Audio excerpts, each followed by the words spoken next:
is a double portion, Nitzavim-Vayelech. We're going to look at the portion from Nitzavim 29, actually the beginning of that portion, 29, Deuteronomy 29, verse 10. Deuteronomy 29, verse 10. And we're going to read down to 29. Deuteronomy 29, verse 10 down through Deuteronomy 29. So start reading there at verse 10 down through 29. Deuteronomy 29, verse 10. All of you are standing today before Yahweh your Elohim, your leaders, your tribes, your elders, and your officers, all the men of Israel. Your little ones, your wives, and your sojourner who is in the midst of your camp, from the one who cuts your wood to the one who draws your water, so that you should enter into the covenant with Yahweh your Elohim, and into his oath which Yahweh your Elohim makes with you today, in order to establish you today as a people for himself, and he himself be your Elohim, as he has spoken to you, and he has sworn to your fathers, to Abraham, to Yitzchak, and to Jacob. And not with you alone am I making this covenant and this oath, but with him who stands here with us today before Yahweh Elohim, as well as with him who is not here with us today. For you know how we dwelt in the land of Mizraim, and how we passed through the nations which you passed through. And you saw their abominations and their idols, wood and stone, silver and gold, which were with them. Lest there should be any among you, man or woman, or clan or tribe, whose heart turns away today from Yahweh your Elohim, to go and serve the mighty ones of these nations, lest there should be among you a root bearing bitterness or wormwood. And it shall be, when he hears the words of this curse, that he shall bless himself in his heart, saying, I have peace, though I walk in the stubbornness of my heart, in order to add drunkenness to thirst. Yahweh would not forgive him, but rather the displeasure of Yahweh, and his jealousy shall burn against that man, and every curse that is written in this book shall settle on him. And Yahweh shall blot out his name from under the heavens. And Yahweh shall separate him for evil out of all the tribes of Israel, according to all the curses of the covenant that were written in the book of this Torah. And the generation to come of your children who rise up after you, and the foreigner who comes from a far land, shall say, when they see the plagues of that land and the sickness which Yahweh has sent into it, all its land is sulfur, salt, and burning. It is not sown, nor does it bear, nor does any grass grow there, like the overthrow of Sodom and Gomorrah. Ammon and Seboim, and Yahweh overthrew in his displeasure and his wrath. And all the nations shall say, why has Yahweh done so to this land? What does the heat of this great displeasure mean? And it shall be said, because they have forsaken the covenant of Yahweh Elohim of their fathers, which he made with them when he brought them out of the land of Mizraim. And they went and served other mighty ones and bowed themselves to them, mighty ones that they did not know, and that he had not given to them. Therefore, the displeasure of Yahweh burned against this land, to bring it on it every curse that is written in this book. And Yahweh uprooted them from their land in displeasure, and in wrath, and in great rage, and cast them into another land as it is today.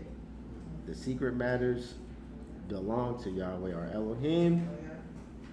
But what is revealed belongs to us, to our children, forever, to do all the words of this Torah. All right. Hallelujah. All right. So when we look at, again, we think about what is going on in the book of Deuteronomy. Moshe speaking to the children of Israel.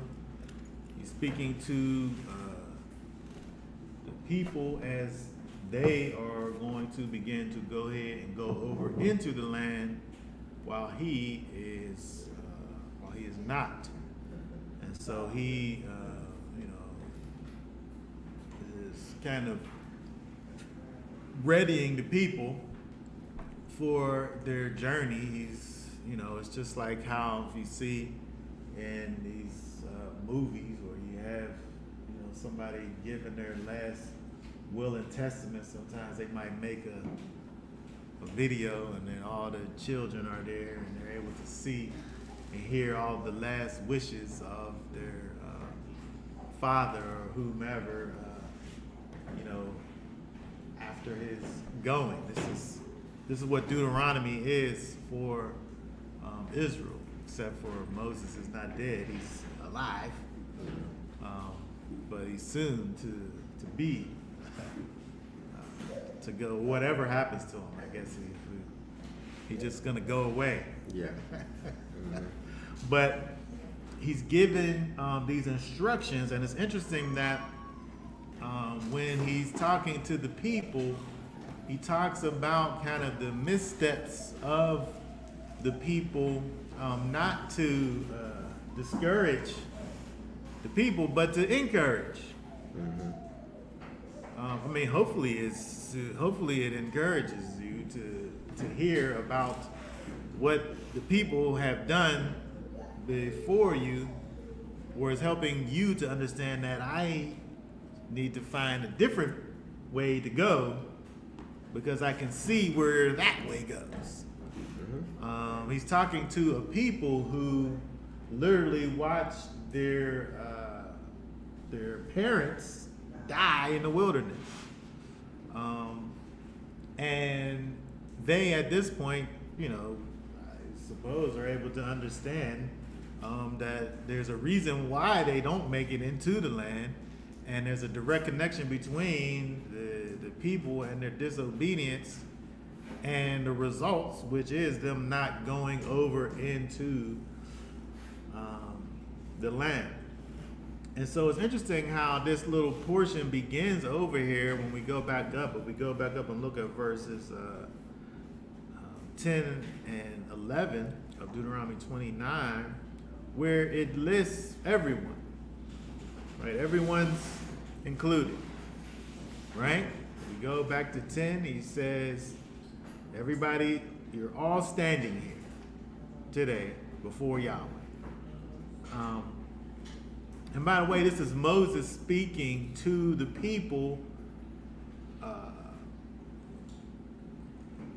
but they're not like at the mountaintop with the Most High, like standing on top of the mountain looking down, right?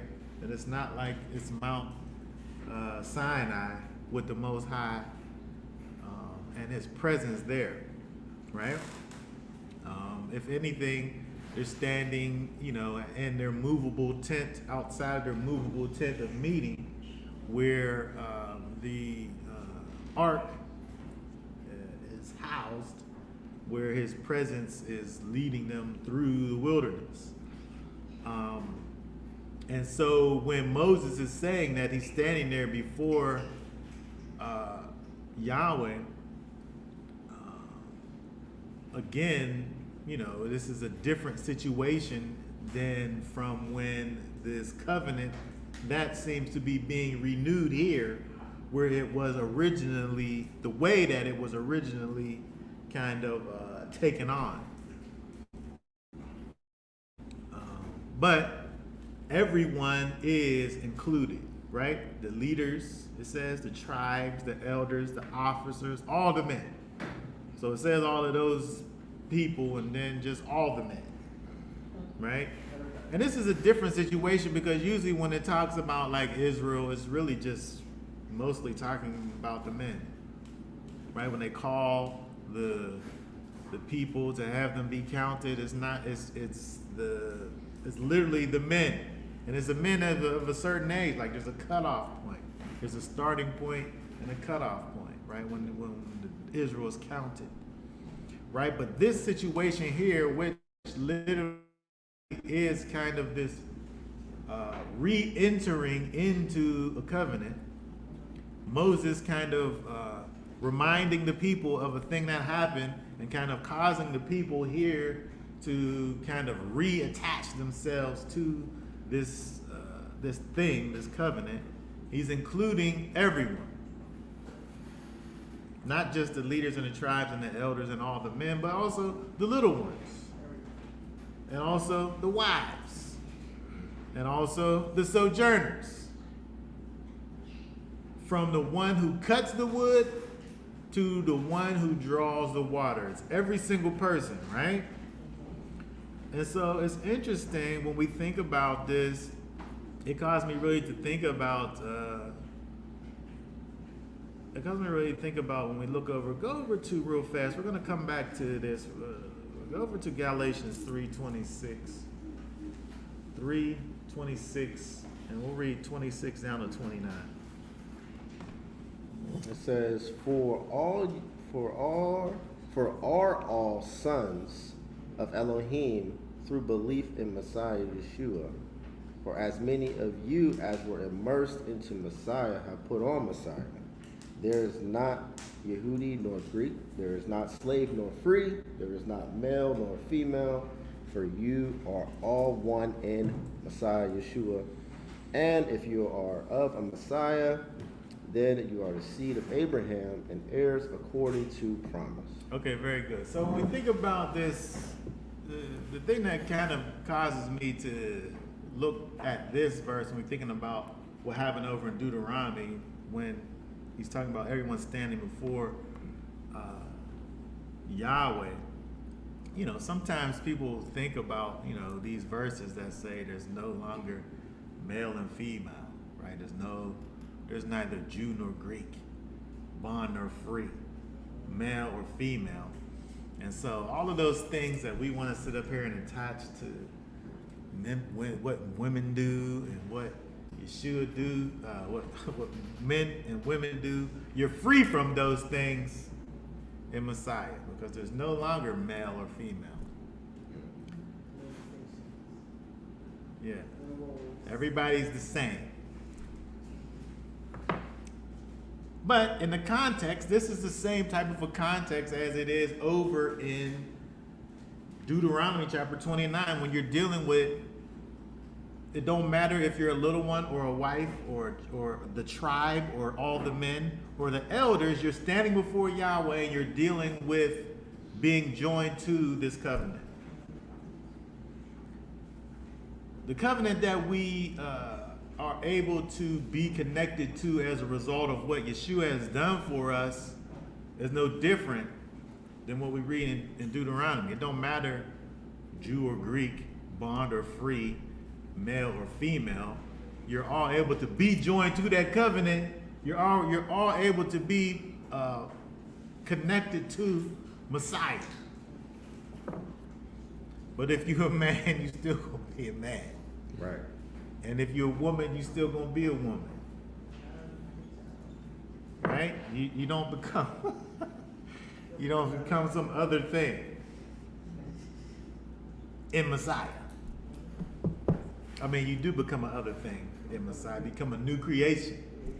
But you're kind of like a revised, renewed version of your own self. Like, not something else. And so it's interesting when we look at that compared to what we see over in Deuteronomy 29, where it's the same thing. It's just worded more, it's differently, right? Mm-hmm. And so he calls all of the people there together so that, as it says, let's go back to Deuteronomy 29, so that you're able to enter into this covenant. And take this oath. There's an oath connected to joining yourself to the covenant. If you take the covenant, there has to be an oath that's said in order to be joined to the covenant. It's not something that just, you hear about the covenant and then you're automatically connected to the covenant just by osmosis.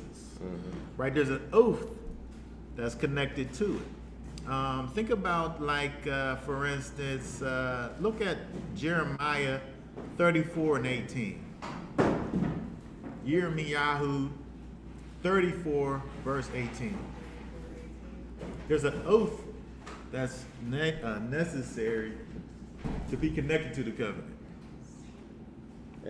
And I shall give the men who are transgressing my covenant, who will not establish the words of the covenant which they have made before me, when they cut the calf in two and passed between the parts of it. There's some words of the covenant that was performed before the Most High that sealed the whole bond. There was an animal that was cut and there was a sacrifice and all of that, but there was some words of the covenant that was performed in order to seal the deal. Look at Exodus 19, 5 through 8. Exodus 19, 5 through 8. There's an oath that needs to be taken. Exodus 19:5. And now, if you diligently obey my voice and shall guard my covenant, then you shall be my treasured possession above all the peoples. For all the earth is mine, and you shall be to me a reign of priests and a set-apart nation. Those are the words which you are to speak to the children of Israel. And Moshe came and called for the elders of the people and set them before all the words, which Yahweh commanded him. And all the people answered together and said, all Yahweh has spoken, we shall do. So Moshe brought back the words of the people to Yahweh. Those people right there made an oath just right there. Everything that you say, we gonna do. Unfortunately for those people, they said that before they knew what they were supposed to do, and then they didn't do all of the things, right? But that's similar to what we think about when we join ourselves to Messiah, right? There's a confession that is involved. Yeah. We pledge allegiance to Messiah, right? When we believe in the thing that he done for us, we pledge allegiance to him. Real quick, let's look at 1 John 4 and 15, and we're going to go ahead and get into some other things. But there's an oath that's connected to that we see over here that is connected with this covenant that we are in. Read 1 John 4 and 15. Set it up there on the screen for us so we can see it there. 1 John 4 and 15. And 15. Whoever confesses that Yeshua is the Son of Elohim, Elohim stays in him, and he in Elohim. That's an oath that you took right there. I think the adverse is also true. If you don't confess it, then yeah, right. Right. If you confess it, then whoever confesses it, then those things is connected to you. But if you don't, then those things are not connected to you. That's part of believing. You know, you gotta confess to believe, I would think, right? Right. It's not real. You have to, have these things be manifest and realized in your situation. You could think about a thing in your mind, but until that thing comes out of your mind and becomes manifest, it's just a dream. It's not even real. It's just this thing that's going on like in your mind, right? And so it's interesting when we think back to Deuteronomy 29 and 10 over here, and kind of this renewing actually, of the covenant with the people. And we see all of these different components that are here in terms of all the people, no matter who you are, it's all for you. There's an oath that you must take. And then lastly, before we're done with this, I wanted to also think about verse 15. Read verse 15 of Deuteronomy 29 again. Okay. But with him who stands here with us today before Yahweh Elohim, as well as with him who is not here with us today. Who's he talking about? Who's he talking about right there? Because we could think about maybe perhaps the people who agreed fit into this category. Like they're not there today. As far as there today, they're not there, right? They was the ones who said whatever you say we'll do, and they're not there. But I think, does anyone have any thoughts as to what this is? As well as with him who is not here with us today. He said, but with him who stands here, he's making this covenant with the people that stand here today before Yahweh, as well as him who's not there. What's they talking about right there? Generations that come after them. You guys said it at the exact same time. Yeah, right. So yeah. So just like we think about, and by the way, this whole idea of Israel as a nation is built into the Torah when we think about things like this, in terms of generations kind of being included, generations to come being included in something that they never was even there to be a part of, actually. When we think about here, the people who's being spoken to, they're given the opportunity to accept the covenant now here for themselves. Because the only reason why they're there and given the opportunities because of who came before them, their parents who died in the wilderness. But now they themselves now have an opportunity to accept the stipulations of the covenant for themselves. And built into the Torah is kind of this thing where, we are to teach our children the ways, so that when they become of age, they're able to, just like these people, make a decision for themselves and be joined to the covenant. Not just because of the fact. I think it's interesting that this next generation wasn't able to just be the people without doing anything. Yeah. Like they had access to being the people, but they needed to actually be joined themselves actually in order to continue to be the people. And the same thing is true for, our little ones.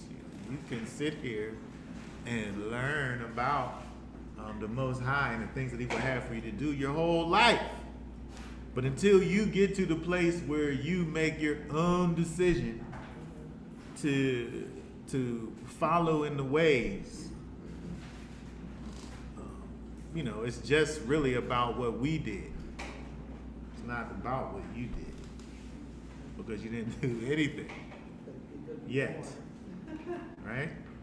Okay. There's much more to be said about all of that, of which I talk about in depth, and